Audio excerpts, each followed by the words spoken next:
Hello, and welcome once again to my continuing series on the facts about life. Today, I'm going to talk about law and governance, about wisdom, and how wisdom might be best applied in enacting new rules and laws and regulations that govern our lives. And I would like to also talk about good governance. What is the best form of governance and why? It has been widely recorded in human history that when we are faithful to our noble traditions, we are all safe together. Moreover, the only unerring test of the value and worth of any custom or belief or tradition is the effect it has actually produced. Consulting humanity's historical record gives us our best yardstick for determining which ideology, philosophy, and governmental and economic systems have actually worked to our overall benefit, to the benefit of we, the people. As Jesus so wisely instructed us, by their fruits, so shall you know them. Using this truth, we are able to judge political people and political policy accurately. It gives us foresight. Humanity's historical record tells us that the happiest and most prosperous communities, societies, and nations are those that operate with the most liberty. Political and economic freedom breed prosperity and success. The more freedom we have in these areas, the more the best of everything becomes available to us. Just and wise law and honorable customs are not simply manufactured from what seems to be right at any given time. They grow from the human experience in what has actually worked to improve life and what is truly morally and ethically right. As society itself continues to evolve, to grow, its laws and customs continue to grow and evolve. Its laws and customs continue to change with the changing mores. If the society is to continue to evolve upward, it can do so by adhering to the truth contained in humanity's wisdom traditions and reverential customs. Doing so when making innovative societal adjustments conforms with natural law and is providential. Only good can come from this. Laws are our guardrails that must be tolerated for the sake of safeguarding our liberty, our property, and the pathways to happiness.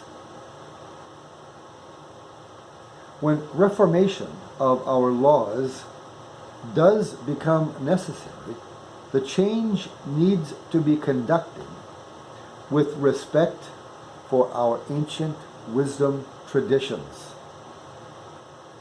In enacting new law, every precaution needs to be employed to ensure that liberty reigns and that no person or class suffers a particular injustice because of governmental law and regulation.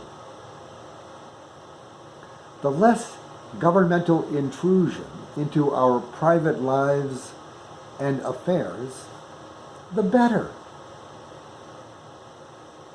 Sadly, under the liberal welfare umbrella of general benefit and expanded rights, we have seen a mushrooming growth of a restrictive bureaucracy, employing an army of government workers which we pay for with our taxes. This tendency toward more and more government and more government employees presents a most alarming danger to liberty, to our freedom, to our property, and to our prospects for happiness. In good governance, liberty is always king. In finding the best way forward toward more goodness and more prosperity for our nation, humility before historical precedent and a cautious prudence in protecting liberty should always guide our lawmakers. History and reason must be used if we are to find the best solutions to our current problems. Change in society is natural, inevitable, and hopefully providentially beneficial. A good and wise statesman will not struggle vainly to dam the whole stream of innovation and alteration.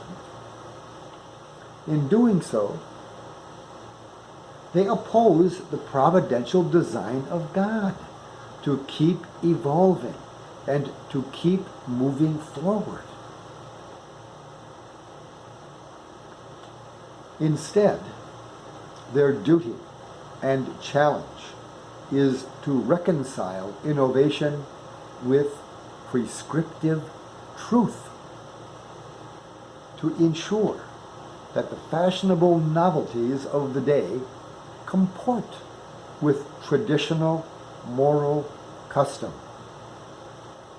This accomplished, the statesmen have executed not only their destined work in the great, mysterious incorporation of the human race, but they have also given the people their due in their right, the people's right to be well governed.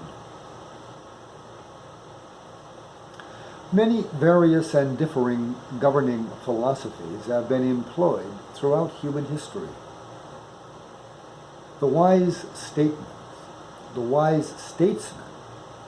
examines the historical success or failure of a philosophy or idea or concept and uses that historical judgment in making decisions in modern circumstances.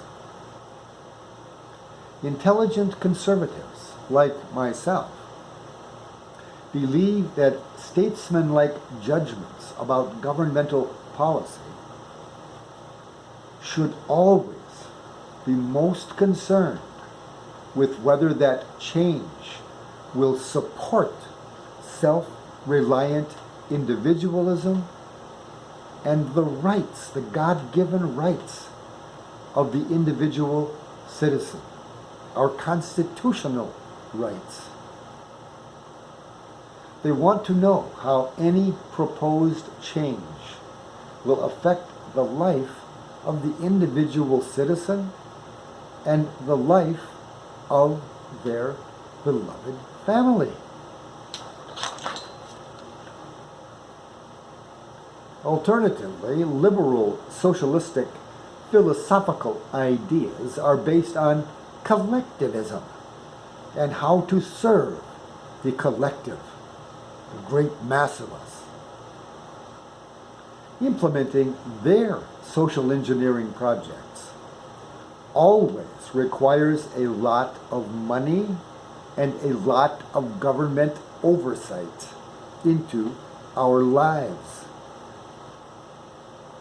Their projects inevitably become linked to and are hinged upon how much more tax money the government can take from its citizens. That tax money is then spent implementing their equality and fairness agendas, their Marxist wonders. Their latest cockamamie idea would give everyone a universal basic income in their utopian, more perfect society when everyone is equally provided for, everyone will be happy, and we will have peace on earth. Why can't these fools see that such rubbish flies in the face of human nature, the human condition, and human history? Any honest examination of history tells us that their ideas about life and governance are totally and pathetically idiotic. Just thinking of them seems to be making me sick. Oy. Anyhow, that's it for today. I always like to end on a happy note, so at least here's a big smile for you. I've overcome my anxiety over these. Goodbye for now, until I see you again. We love you all.